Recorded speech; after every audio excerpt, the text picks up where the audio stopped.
Alright, what's up guys? This is going to be the MLF High School Open recap video on Lake Guntersville. And basically we're just going to get right into it. So we started off the day early and we had no practice. So we went to some offshore spots we had and there was really nothing there. Fisher caught one at around I think 9 o'clock. That was like a 14-incher. And that was the only one we caught offshore. And then we pretty much just hit some docks with grass around them, and then I caught like a 15-incher. That was our first keeper, and then he caught one on a chatterbait, and it wasn't a keeper. So we're kind of just like junk fishing, and we decided we were going to go down the lake back to where we knew some grass was, because really all the grass was pretty much dead grass. There was grass there, but it was all dead. And we fished and at about 12:30 I called my mom and I was talking to her, and I was like just having a conversation with her. And then Fisher, we get back to this grass spot and he was like, I think I want to throw a frog. I was like, well, do it. I mean, it's the middle of the day, so like you wouldn't think you'd catch one on a frog. Probably 5 casts later, he gets hit. We're like, oh, it was probably a gar. He throws back in there, catches it, hooks it, 5-pounder. It was like a 412, so almost a 5-pounder.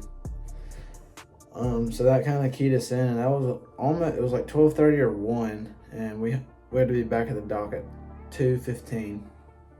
So that kind of keyed us in on what to do.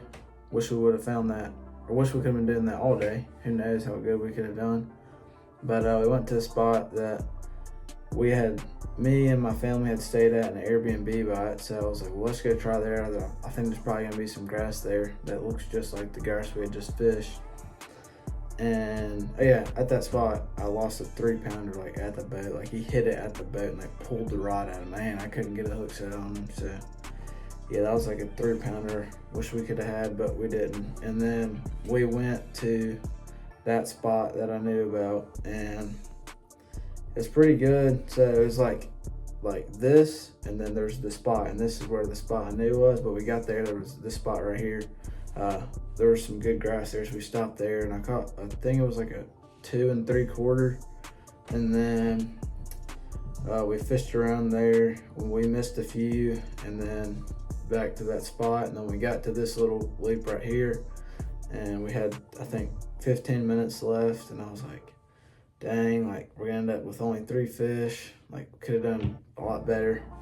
And then I caught a 3 3/4, I think, almost a 4-pounder. And we were like, all right, we need one more fish. And we never got the bite.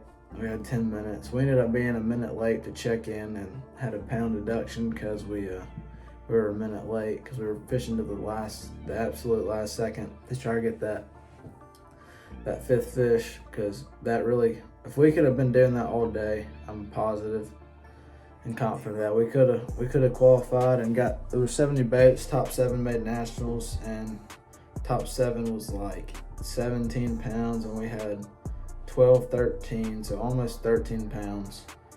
And we only had 4 fish, and we had like a 1.5. So if we could have had 2 more 3-pounders, we would have been really close to that qualifying cut. And we only got to fish the pattern we found for about an hour and 15 minutes. So, but that's how it goes when you don't have practice. But we learned a lot. That last hour was a lot of fun, and I wish I could do it again and go catch them on a frog at Guntersville again, but now I'm back home. Got another tournament at Lake next weekend for the final stop of the Alabama High School Bass Nation Trail Tiger Division. That should be a fun one. Should be a frog, swim jig, grass bite. There may be some spawning, so who knows? It should be fun, but y'all stay tuned for that video. Make sure you like, comment, subscribe, and I'll see you on the next one.